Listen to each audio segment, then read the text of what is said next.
Let's dehydrate some freedom today. Oh, that's so bad. Ah, so bad. Hi folks, it's Darcy from the Purposeful Pantry. Today we're talking about using dehydrating in your celebrations. It happens to be 4th of July weekend in the States, and it's one of the biggest celebratory things because everybody gets out for the summer. There's tons of food, there's fireworks, there's summer fun, there's water and all that kind of stuff. It's a big celebration here. So I want to talk a little bit to help you out to figure out how to use dehydrating, incorporate it in with your celebrations for the 4th. So let's start out with the main dish. Hamburgers and hot dogs. Okay, that's traditionally one of the biggest kind of things that we serve during the 4th of July here. So we'll start with the outer and work our way in. Hot dogs and hamburger buns, okay? You're gonna have leftovers. You always do. There's gonna be lots of people who don't like the buns because they're trying to stay off carbs and because hot dog packages and bun packages don't equal, you're gonna always end up with extras, okay? So take those buns, break them down. You can either put them in your food processor and just do them into crumbs, or you can cut them up a little bit or break them up by hand. Throw them in your dehydrator. So what you now have are breadcrumbs and bread cubes to use for later meals down the road. So whether you're making meatloaf, whether you're trying to do some traditional Thanksgiving meal, breadcrumbs are used all the time, and you'll have them already handy with bread that you're not going to use. Okay, that's a great way to get started. The next thing, we'll start working our way in. With the hamburgers, you've got all those vegetables that you prep to get ready for your burger. So you can always take the leftovers of those and dry them. Lettuce can be dehydrated. I usually don't do iceberg because it has very little left in it except for some fiber. And it probably works better to compost if you can do that, but you can do it. It's just not what I choose to do, but we also don't eat iceberg here. We get like darker, leafier greens. But it can be dehydrated for green powder. Then your onions can be dehydrated to use for meals down the road for anything that you cook or to make onion powder. Your tomatoes. Oh, tomatoes, get started. Okay, go get some tomatoes and do this right now. I won't stop and wait for you, but do this after I stop talking to you. Tomatoes can be sliced, and you want to get good tomatoes. Slice them thin. Sprinkle a bunch of seasonings on them, whatever you like. Italian seasoning blends. You can use ranch dressing mix, the dried mix. You can use so many different kind of flavors that you want. Then put them on a lined dehydrator tray, and you can make tomato chips out of them, just like these. And they are wonderful. I don't like fresh tomatoes on a lot of things. I will eat them on burgers, but I don't like to eat fresh tomatoes. I like them in things, but not just fresh. But these chips are great.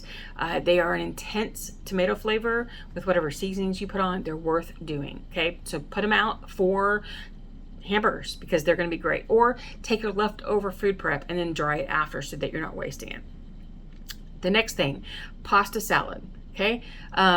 If you're gonna make it, you can make more pasta than you think you need. You can dry the pasta after you've cooked it, and it makes it a quick cooking pasta, sort of like minute rice, but minute pasta, so that you can make some meals in a jar, which you can't see mine because they're right behind that front row, but meals in a jar done with quick cooking pasta makes a fast camping and hiking meal that doesn't require as much water because you only have to do 1-to-1 water, and you can do a cold pasta dish or you can do a hot one if you want to warm it up, but it makes cooking pasta on the road when water is not easily accessible or you don't want to have to carry it in a little easier because it goes a little faster. Okay, I wouldn't recommend it just to store it because there's no point in it really, but if you have that need for meals in a jar, I'll have a recipe collection down below for you in the description box of a bunch of different kinds. You can do that, and it makes doing those kind of meals a lot faster.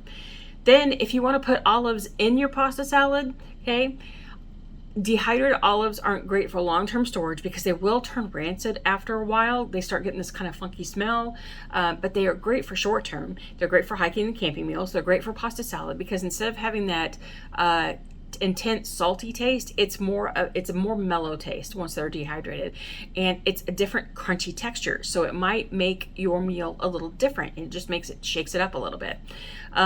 So you can do that, but then also the olives can make an olive dip, and I'll have a recipe for you here. I'm gonna have a playlist at the end of here that you can see all of the dehydrating videos that I've talked about. They'll be here, but there's an olive dip that you can make that is wonderful and can be used for chips, and your potato chips over the weekend, do that, and it's a great way to make dehydrated olives last for your celebration.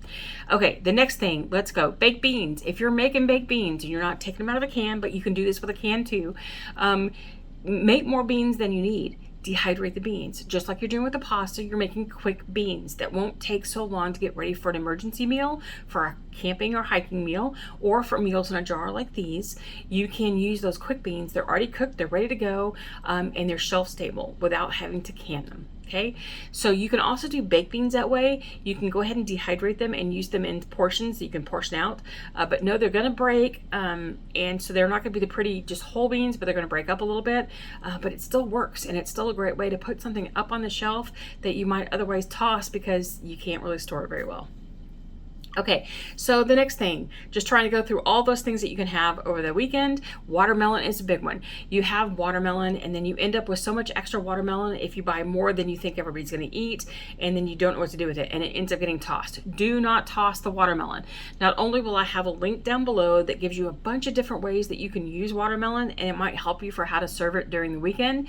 You can dehydrate watermelon. You can, and it makes watermelon leather, or watermelon candy, you might call it. It makes this really intense sweet watermelon tasting taffy kind of product that is a great snack, and kids will almost always love it. It's one of those things that you either are going to really love it or you're going to hate it. There's very little in between, but give it a try because it's a great way to serve watermelon as a different way. And if you have time to do it for Monday, you'd have to get right on it though, because it takes a while to dry.